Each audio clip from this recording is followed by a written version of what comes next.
like from an operations perspective or tooling perspective, being an AI consultant myself, like what are you using from a AI perspective in your marketing and operations today?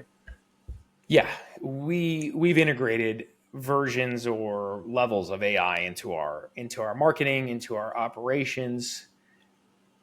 When it comes to communication in writing and or drafting video content Hmm. or idea generation, creative work, or video editing or photo editing, we're using AI substantially. The amount of AI subscriptions I pay for when it comes to the video side, let alone Claude, X, ChatGPT, all of that is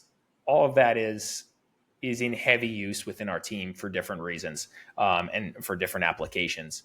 There's levels of it where I expect it gets better long term, and so we're Yeah. like kind of like, okay, push the envelope. Yeah, that doesn't work good enough as a real human. Okay, pull it back. We understand it. We know what we can do with it. So if this improves 6 months from now, we're ready to use it. If it Hmm. doesn't, we'll just continue the operation. I mean, long term, and I think most people probably agree with this. You probably agree with this. Curious to hear your opinion. We have probably 7 staff that are abroad, all over the world, all Yeah. different locations, from Spain to Jamaica to South America to India to the Philippines, and they're all full time and they all work with us directly. And they're all paid directly from us. We're not using any third party services. I believe, and this is what I've communicated to all of them, it's like, hey guys, if you get really good at what you're doing and you don't just operate like a robot, you actually understand how to critique and edit, and Hmm. your manager doesn't have to come behind you and act like act like your editor.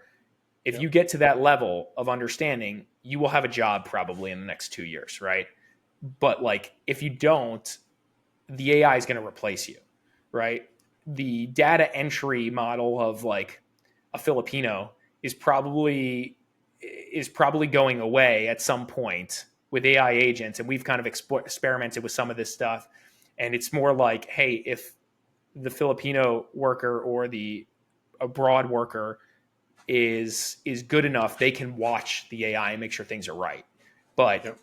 and then do 10 times more production because they're watching it instead of doing it all day, and they're watching this and this and this and this now instead of just doing this. And so I expect that we'll be at that point at some point, and it's just a matter of like who's going to be good enough to stay on the team, and we're kind of focused on like get that good. Anybody on our team is not like a data entry individual. They're not somebody that's like a lot of people who hire abroad. They expect like brainless operation. Our Yeah. team, and if you're going to be on our team, you're like high level of thinker. Like you have to have the ability to think outside the box. You're not just a robot. We have people that are abroad that are better real estate agents than people in the field, without question. And they're more capable. They understand the contracts inside and out, like super skilled individuals, and we'll pay them accordingly for that. And so Yeah. within our team, somebody like that's abroad who might be making $5 an hour could do way more than that, right? And become way valuable. I think that's a unique opportunity, but it's really hard to find that gifted person, and it takes time to learn the business. And so long term, I think the AIs probably remove some of the weaker, and just the really talented individuals that we use abroad are going to remain. And I'm excited for that for them too, because that creates a really cool job versus the monotony of Just doing data data entry. Yeah. entry, right? Yep. So Yep. yeah. Absolutely.